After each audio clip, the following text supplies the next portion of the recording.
Welcome back to the Maximum Lawyer Podcast. I'm Jim Hacking. And I'm Tyson Mutrix. What's up, Jimmy? Tyson, I'm so excited for our guest today. I've been thinking about this for months. I was sort of surprised when he agreed to come on the show. So I'm very happy to introduce him. So for a little bit of backstory, the Maximum Lawyer Podcast began 8 years ago, a little bit after a info summit that GKIC held in St. Louis, Missouri. Dave Dee was there, and he is our guest today. Dave, welcome to the show. Hey, thank you guys for having me. I'm really honored and I appreciate it. So, Dave, I'm hoping that most of our listeners know who you are, but will you? I think it would be helpful for people if they heard your journey and a little bit about your story and how you became who you are.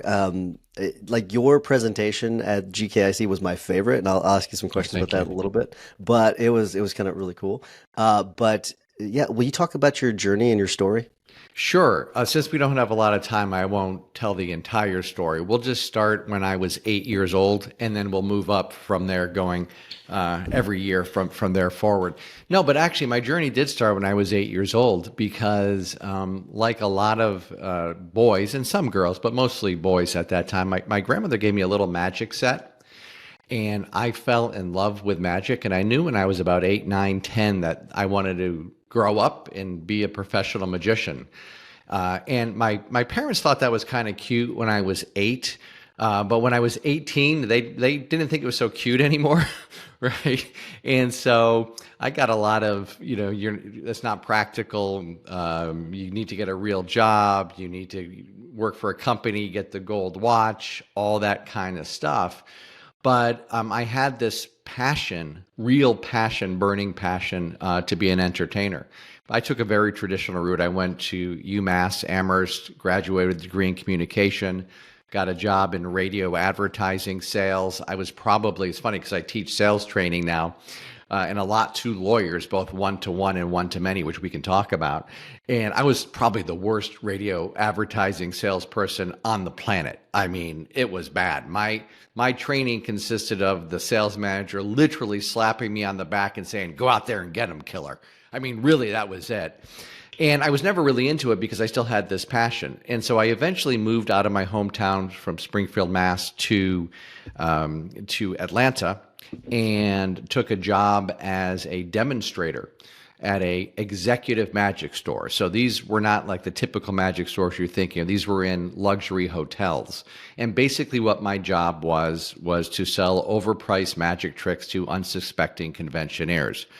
But the reason that this is important is that it really got me up and learning how to sell one-to-many, how to gather a crowd, learn a script, do a demonstration, and start selling. And I quickly became the number one salesperson in the company. But I still wasn't living my passion. So I had to make a decision at one point. What was I going to do? Was I going to actually live out my dream, or was I just going to keep doing this and working for somebody else? And so that decision was made for me because I was fired from that job. The owner discovered I had entrepreneurial tendencies, and so, but now I didn't have a gig, right? And I was only doing about 3 shows a month, and these weren't big David Copperfield-like productions. These were small shows, nowhere near enough to make money. And then I went to an event, and I saw a guy by the name of Dan Kennedy speak, and he's the K in GKIC that you mentioned earlier. And he said something which really had a profound effect on me. And it was this, and this really applies to any business, right? And here's what it was, that it's more important to be a master marketer and a master salesperson than it is to be a master of your craft. Now, he wasn't saying that you shouldn't be good at what you do, but being good at what you do is not a competitive advantage until the client is working with you. And so that really changed my mind shift from, hey, I just got to get really good, because we're all taught, right? In law school, we're not going over how to run a business. We're taught how to be good lawyers. And so I really focused in on the marketing, and I invested in courses, and I went to trainings and spent money I really didn't have. And I tried a lot of different things. As one of my favorite speakers, the late great Jim Rohn said, and Tony Robbins is often given credit for this, but it's actually Jim Rohn's, I took massive action. And most of the stuff that I did didn't work. And most of the marketing that I did wasn't very good, but I just kept doing it, and I kept doing a lot of it. And within 90 days, I went from doing 3 shows a month to averaging 25 shows a month. So from 3 to 25. So if everyone who's watching this can do that math, that's over an 800% increase. So I want you to imagine that happened in your law practice. And so everything changed for me. My 4th month, I did 57 shows. And so my life completely changed. Everything, within a year, I paid off $80,000 in debt I had accumulated. I bought a new house. I bought a new car. I was making 6 figures as a magician back in the 90s. Now, that may not be impressive to folks, but there's not a lot of magicians who are doing 6 figures. And then I started getting invited to speak on stages to tell my story like I'm telling it now. And what happened as a result of that, smart business owners, including my very first client, who was an attorney, by the way, came up to me and said, can you help me with my practice? Because and I say that they're smart because they understood that marketing is marketing and marketing is selling, is selling, is selling. I was selling a professional service just like an attorney sells a professional service. Mine just happened to be entertainment. I needed to attract leads. I needed to have a meeting and close the sale. All right. I had to perform the service. I needed to get referrals. It was just a different type of service business. And so that's what actually got me going and started working with clients in diverse businesses, mostly in the service business, a ton of attorneys who I actually really, really enjoy working with. I think they're fantastic and they provide such a great service. And no one has really taught them the marketing piece of this or the selling piece of it. And or they're teaching really outdated methodologies, which nobody likes to use. So, high pressure closing and manipulative stuff when none of that is necessary. And so that's really what got me here. Then I started speaking on stages, and then I learned that, hey, you got to sell something on these stages when you're invited to these entrepreneurial conferences. The first time I did it, I bombed, right? Because I was an entertainer, so I thought, this is going to be easy. I'm on stage all of the time. And I quickly learned that there was a big difference between making an audience laugh, getting them to clap, getting a standing ovation, and getting them to take out their credit card. And so I did the same process as I did as a magician. I dove in. I invested money. I went to courses. I studied and I studied. And I got really good at speaking to sell. And so there's 2 things now that I teach professional services folks. Number 1 is how to get up in front of a group, whether that's a group on a webinar online or whether it's in person at a seminar or a dinner presentation or something like that, and speak, deliver good information, but then get the qualified prospects to schedule appointments. Then the second piece of that is, okay, we've got the appointment. Now, how do we actually close that sale so the prospect becomes a client? And that's what leads us here today.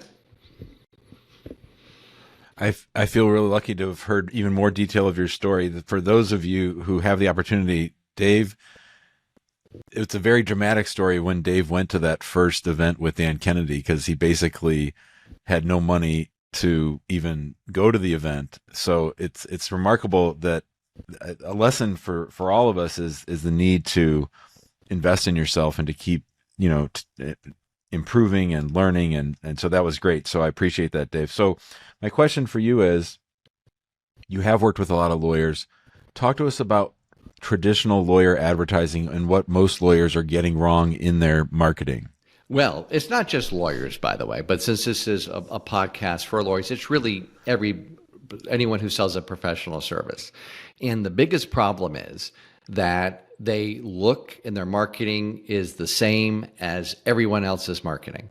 So I can see an ad for a lawyer online on Facebook, and it will be basically the same as another lawyer. I can literally take out the logo, change the name, and everything's the same. So if they're doing an estate planning seminar, it looks exactly the same. The postcard that I get in the mail looks exactly the same. Everything looks the same. And the problem with that is, and it's a big problem, it's becoming a bigger problem, is that puts the attorney in the position of being a commodity. And now we know that that's not true. We know just like there are better surgeons, there are better attorneys than other attorneys. But if everybody looks exactly the same and is doing what everyone else in the industry is doing, then the public, the prospect, if everyone looks the same, why wouldn't they think that an attorney is a commodity? And when you become a commodity, the problem is people base their decision on what? They base their decision on price, the lowest price, right? And it's getting worse for attorneys with all of the online tools, and it's going to get worse with AI. So, because they're going to just be able to go and do the stuff themselves. Now, so that's one of the major problems. The other major problem is not attracting the right prospects. So everyone is thinking, well, how many leads can I get? Right? What can I do to get the most leads? Where I take the opposite approach. I'd rather have less leads, but have them be really good leads, really qualified leads. Because there's going to be always a group of people who don't want to do it themselves, right? They want to work with someone who is, their perception is that they're the ace, the authority, the celebrity, the expert. Right? And so here is a gigantic tip for everyone. You're not selling your services. You're really selling yourself. Because the more affluent somebody is, and the more sophisticated they are, they're more looking for the who. They're buying the who, not just the how, not just the end result. And so that's why I think it is imperative, regardless of what your practice area is, that you are doing some form of public speaking, whether that's online or whether that's in person or a combination of both, because that is something that cannot be duplicated. Right? Because if you do it right and you structure your presentation correctly, you're selling not just, oh, I do estate plans, right? Not I can just put together a trust for you or whatever it is that you're offering, but rather that you're selling yourself. You're telling your origin story. So if you notice, we started out with my origin story. Now I shorten it and I tighten it, but all attorneys need an origin story, as opposed to, and by the way, once you develop your origin story, that's what you want to have on your about page, right? As opposed to what every other lawyer has on their about page who are using templates that every other lawyer is using, right? And so when you do that and when you get out in front of people and you're speaking, number one, that formula being the ace, the authority, the celebrity, and expert, well, who gets in front of groups of people and speaks? Authorities, celebrities, and experts. That's what they do, right? So you're automatically put in that category. Now, if you have a book and you speak, now you're in a different ballgame than other attorneys. And so you're going to book appointments, and if your presentation is structured correctly, and I'm happy to go over how to quickly structure a presentation if that's what you want to do, now you're selling you. People think that you're perceived as the go-to attorney, as opposed to just another attorney selling the same thing as the attorney down the street from them. So I do want to ask you about the structuring of your presentation a little bit, because I think I've seen something on you do that before, and it's really, really good. So I was scrambling to find my notes from that. I've got books and books of notes, and I'm scrambling to try to find my notes. And so you presented on the ultimate product creation and launch machine, and it was what I thought was really interesting about it, other than the content, was You moved in in with the crowd. You weren't up on the stage. You were moving Correct. around, but people were wanting to take pictures of your slides so much, but you kept moving so quickly and you were giving so much value. And I was like trying to scramble to take notes and I wanted to take pictures so badly, but you were like standing like right next to me and Jim. So it's like I didn't want to pull my phone out. But I promise I'm going to connect the dots in a second. But I have seen where a lot of these estate planning attorneys, they're doing these presentations and they seem to be pretty effective. But there's a point where they've got to ask for the credit card, right? They've got to ask for the sell. So is there something to the strategy of you are providing just so much value very, very quickly, and going, and then finally you make the pitch? Like, is there something to that? Is there a strategy to that whole thing? Because I'm really curious. I've always wondered that question since I've seen that presentation. So what's the strategy behind it? That is a great question.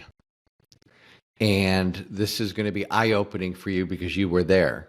Here is the key. You deliver value, but not too much value.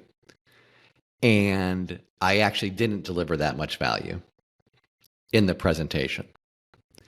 So here is the key, and this is the mistake that almost everyone who speaks to sell, and that's what we're doing, right? We're getting up there to speak to sell, whether it's on a webinar, on stage, or online, doesn't make any difference, is over-delivering information. So when you over-deliver information, and I'm going to give you the exact structure of how to do this, all right? Because that's the question that you asked.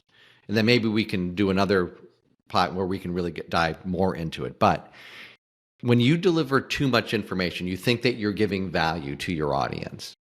But some bad things happen when you do that. The first bad thing that happens is that you overwhelm your audience, especially, and we use estate planning as an example, when you get into the nitty-gritty details, which lawyers like to do, because that's what you guys like, right? You like you're detail-oriented. But when you do that, the audience, first of all, more than likely is going to get bored. And if they get bored, they're not paying attention. Even if they're sitting there, they're not mentally paying attention. The second thing is, if you overwhelm them with information, they get confused, and a confused mind does not take action at the end. But the other really bad thing that you're actually doing a disservice to your audience is when you deliver too much information, they believe falsely that they can get the result themselves. Oh, I've got all the information I need. I can go to Rocket Lawyer and just get everything done myself. And we all know that working with an attorney is not the same as going to Rocket Lawyer, right? But if you give me all the information that I need, you leave me with that false belief that I can go do it myself. So here is the structure. You want to deliver, and if people haven't been taking notes, you want to take this, start taking notes. You want to deliver, and this is all I did during that presentation, 3 pieces of information. The magic number is 3. Why 3? Because people can remember 3. Okay, they can remember 3 things. So the question you want to ask yourself is, by the way, I'm going to interrupt you, Dave. I've got 3 bullet points. You had 3 main topics, so I can verify what you're saying is accurate. Yes. Yep. And so by delivering 3, right, your audience can process 3. They can remember 3. So the question that you want to ask yourself when you're creating your presentation is, if I could only tell this audience 3 things that they need to know, and here's the key, that they need to know that will create the desire inside them to take the next step, right? So what are the 3 things that my audience needs to know that'll create the desire in them to take the next step? So in most cases, with an attorney, that again, we'll use estate planning, doing an estate planning seminar, is for them to go to the back of the room and schedule an appointment, right? Or doing a webinar, click the button to go to the online calendar to schedule the appointment. So The entire presentation is designed for one purpose and one purpose only. It is to create the desire inside of your audience to take the action at the end that you want them to take. And so you want to deliver 3 pieces of good information, and here's the key. I'll give you 2. There's different ways to do it, but here's 2. Tell them what to do, not how to do it. By the way, that's great information because most people don't know what to do. Also, tell them why it's important. So when you introduce the topic, just don't dive into it, right? So for example, let's say that we're doing a presentation and we know that one of the common misconceptions is that if I have a will, I'm all set, right?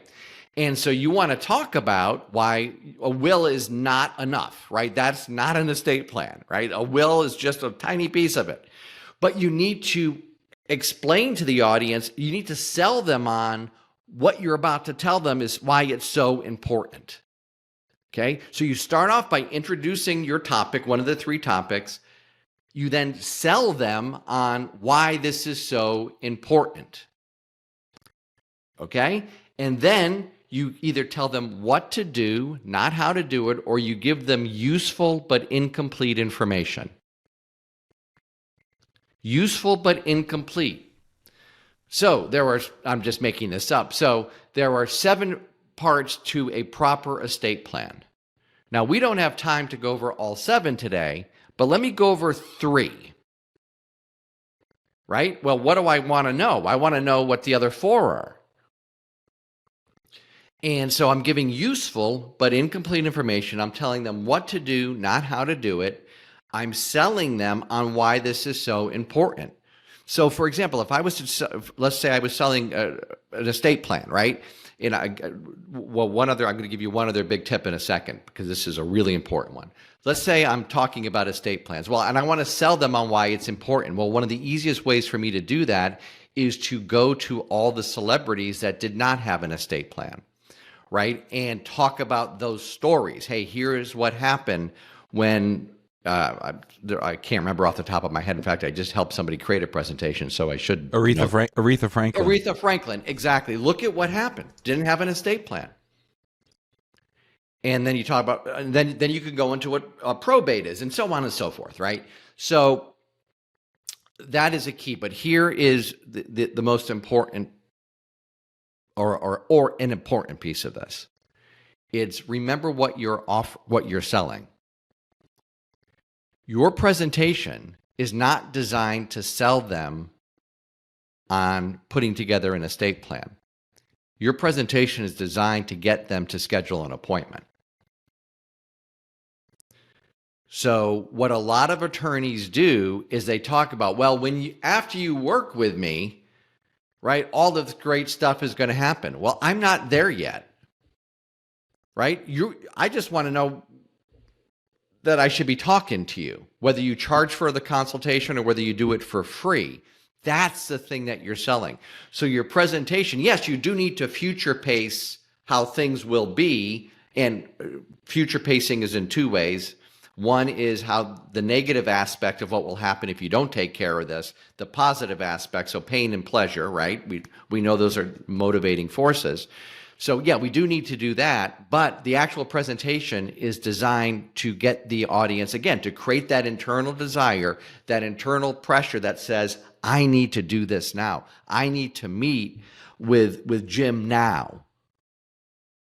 And by the way, also disqualify people who you don't want to meet with. Now, we're getting into some deep stuff here, but I want to qualify people. I just don't want people on my calendar. I want people who are qualified, who I can really help, and who are ready to do business with me. I've got somebody in the financial, I work with a lot of financial advisors as well. And he says when he does appointments, he doesn't want people that are info hogs, meaning people are just coming in to get free financial advice. In your case, it would be free legal advice. So we want to have people that are ready to take action who we're meeting with, because then closing the sale actually becomes easier. I'm dying over here because I'm doing everything wrong. right? So I Yeah, I have, saw you rubbing your head there. yeah, I, I have it. I I was didn't know rubbing if it my was head. like, oh my God, why do we have this guy on the podcast? Oh my No, God, we're not going to even quite, be able to quite, use this episode. quite the opposite. So, Dave, I'm an immigration lawyer.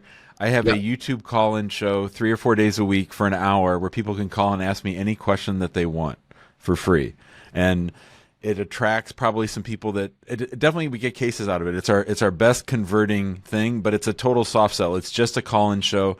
There's no presentation. There's no real call to action other than to leave me a 5-star review. So, and I get like 250 people watching live while we do the show, and by Wow. the next day there's like 3,000 replays. So Wow. I have an audience now, and I probably need to start transitioning into more of this kind of an approach. I still have to do the calls, I think, but I think I'm probably doing some things wrong. Yeah. So the first thing is not having a call to action at the end.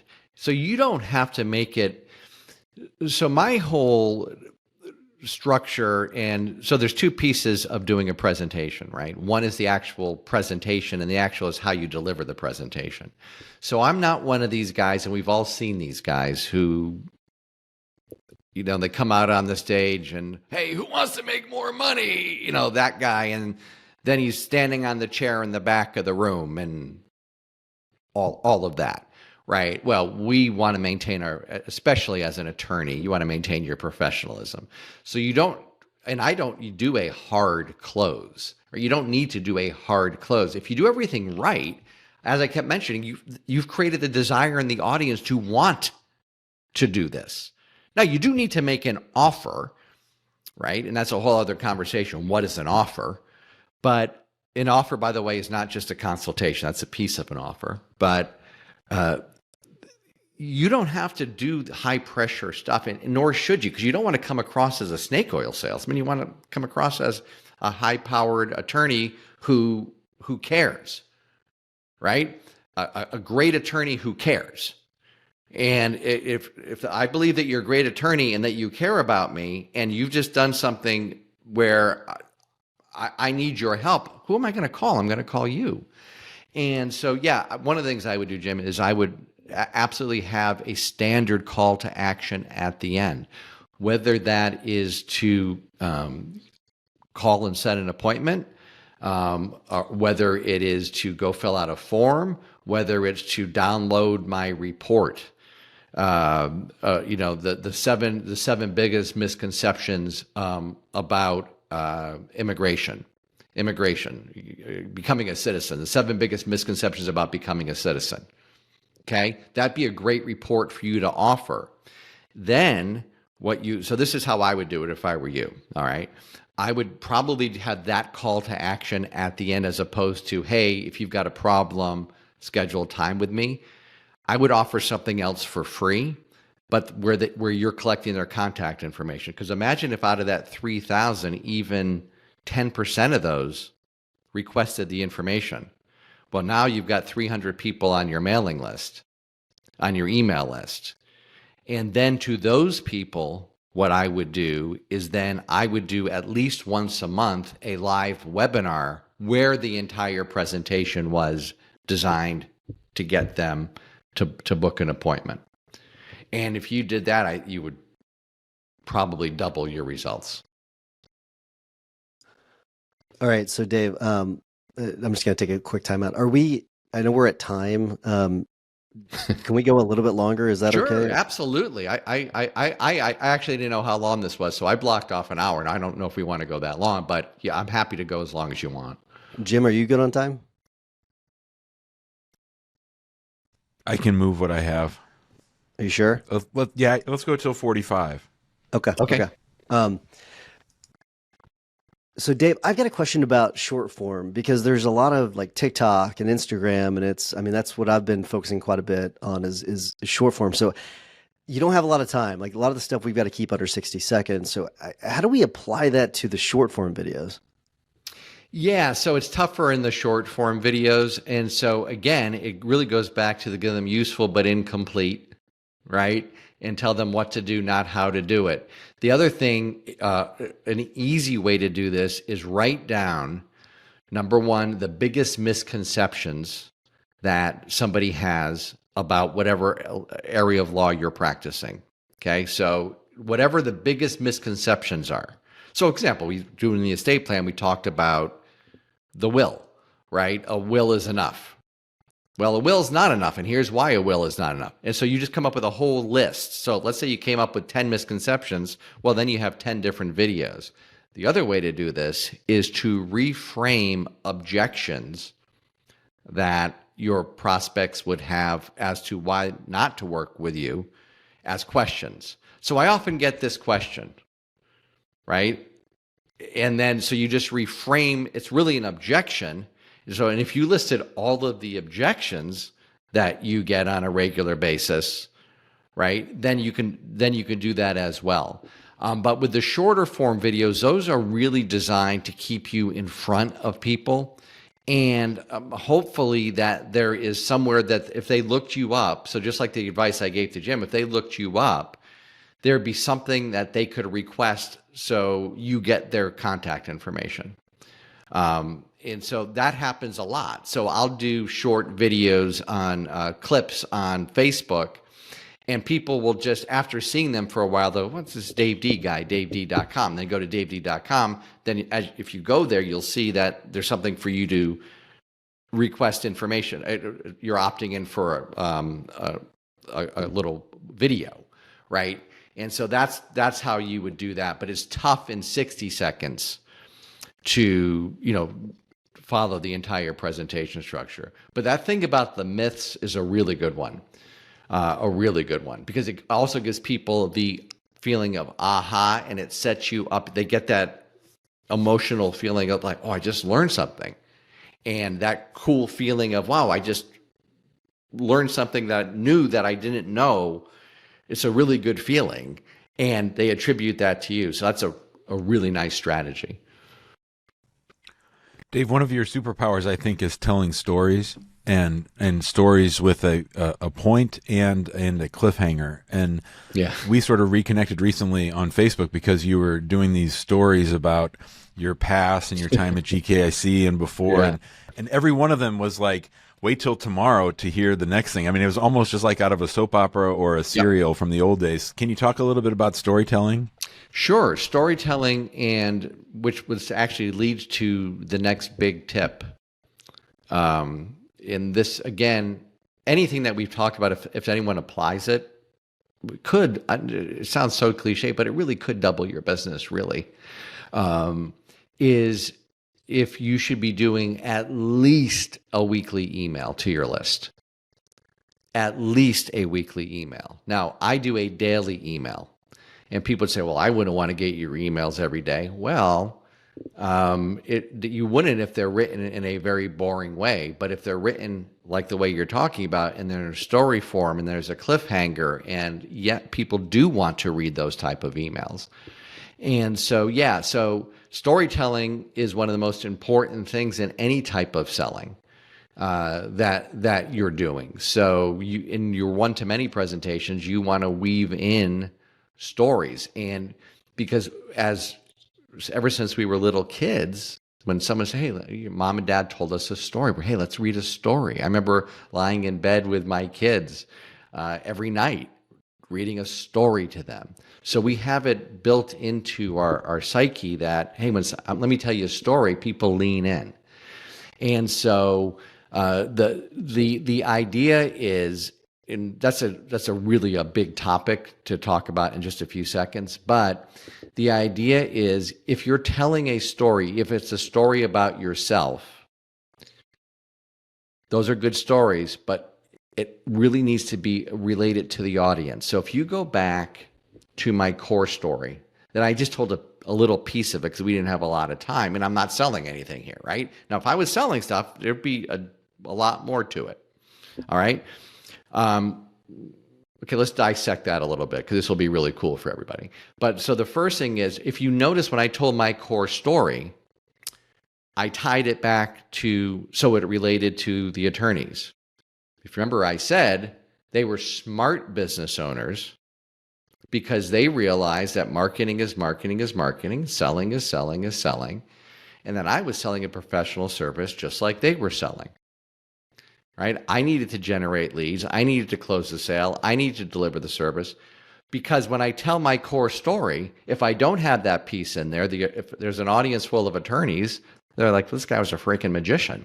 What does this have to do with me? But by adding in, by telling us the story and saying, well, smart attorneys started asking me for my help because they understood.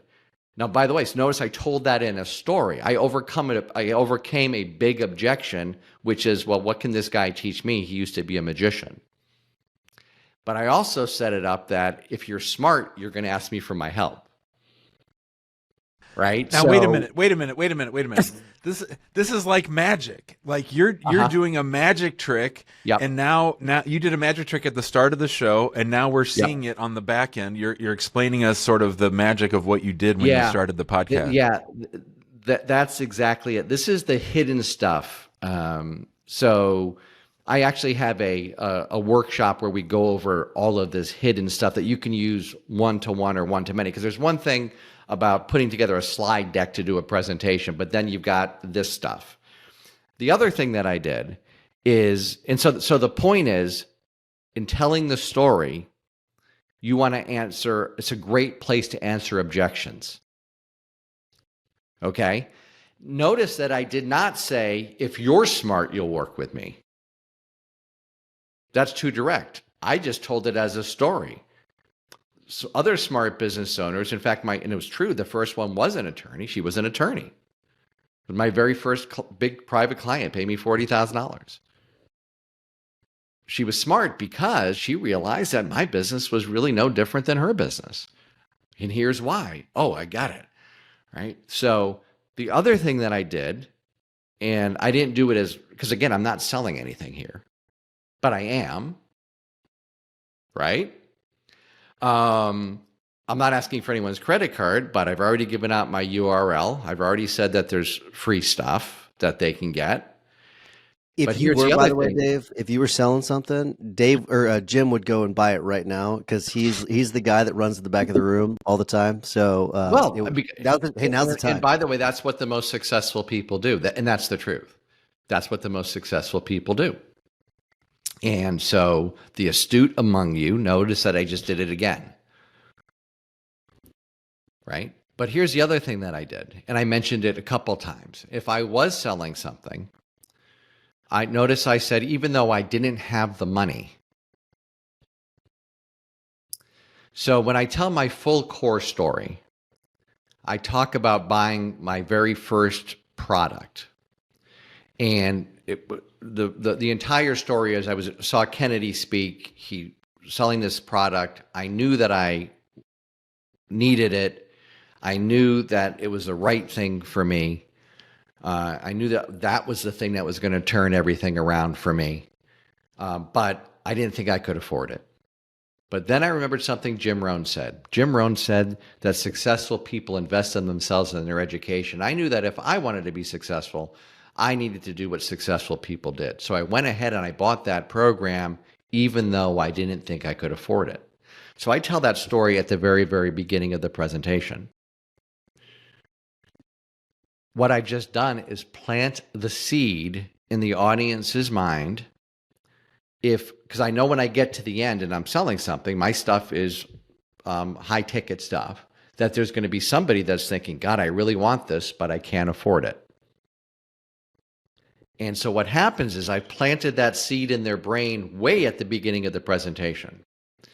So at the end of the presentation, when I reveal the price of whatever it is I'm offering, if they think, I really want this, but I can't afford it, that seed that I planted earlier sprouts. And they remember that I said, successful people invest in themselves and their education.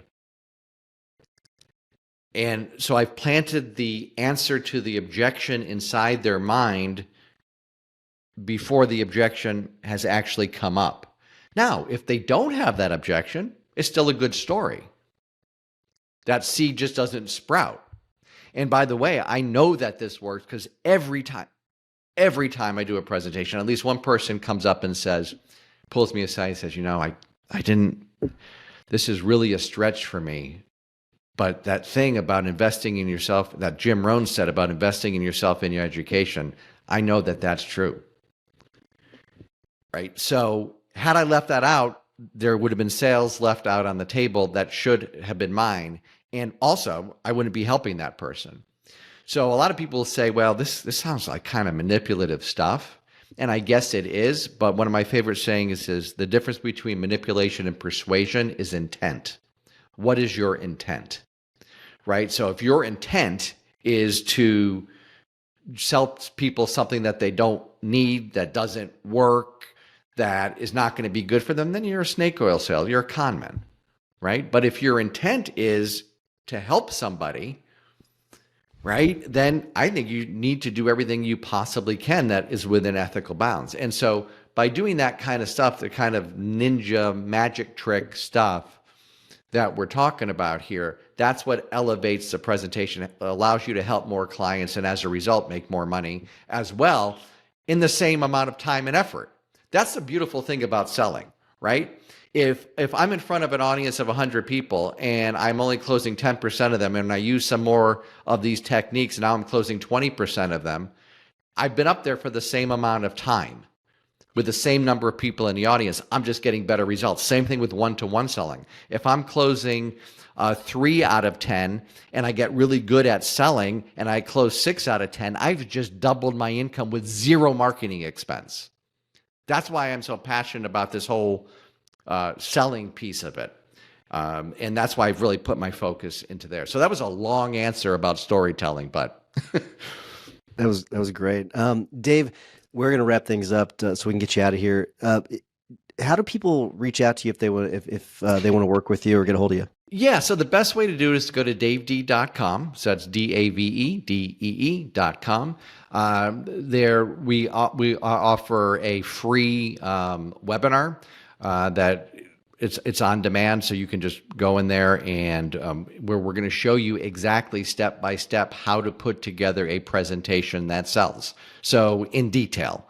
And the new thing that I'm going to be adding, and it's going to be next week, so by the time this comes out, this will be up, is my entire PowerPoint one-to-many sales deck, which is designed specifically for people that sell professional services. So not somebody who's selling an info product, but someone who's trying to book an appointment at the end of their presentation.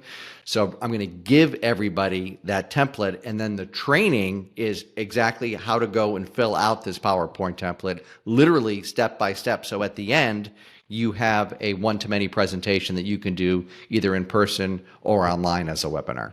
So if they want that, they go to davedee.com and just give me your email address and you got it.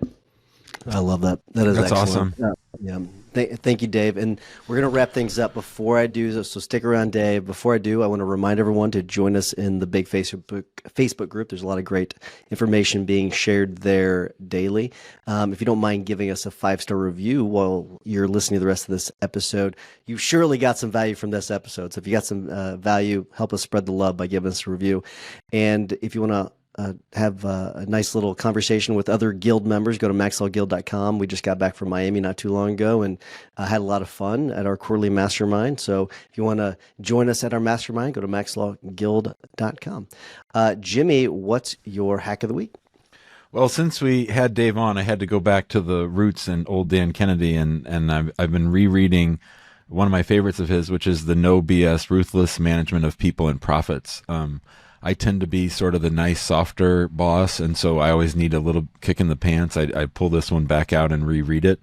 All the Dan Kennedy stuff is great, and of course that's how I came across Dave in the first place. But this book in particular is good when I'm struggling with how to manage people. That book it's very direct. It's a good one. Very good. Dave, we always ask our guests to give a tip or a hack. It could be a quote, it could be a book, it could be a podcast, you name it. Do you have something for us? Yeah. So since I mentioned this this gentleman a couple times, I strongly recommend you go to jimrohn.com and you get the program that really was the catalyst for me changing my life, which was Take Charge of Your Life by Jim Rohn. First of all, he's the best speaker I've ever heard. And it is a wonderful program. And just that title, when I saw it, was an audio cassette when I was listening to it. Shows you how old I am, audio cassettes. But just that title changed everything for me, because he tells a story about how he was talking to his mentor, a guy by the name of Mr. Schoaf, and how he actually had a list of people he was blaming for why he wasn't successful. Well, my parents don't support me. The taxes are too high, on and on and on. And Mr. Schoaf looked at him and said, Mr. Rohn, your list is really good. There's only one problem. You ain't on it. And man, when I heard that, I was like, oh my goodness, I'm not on my own list. And honestly, that program was the catalyst that changed everything for me. So I strongly recommend you Take Charge of Your Life by Jim Rohn. Love it. Very good stuff. And it's ROHN for anyone that is wondering. Very good. So jimrohn.com. Mine, compared to your two tips and hacks, is not going to be nearly as good. All right. See you, Jimbo. Mine is Cloud Prompter. It's a teleprompter. I'd recommend a teleprompter. It's a Mac app for doing videos, but they now have a cloud version that works on all devices.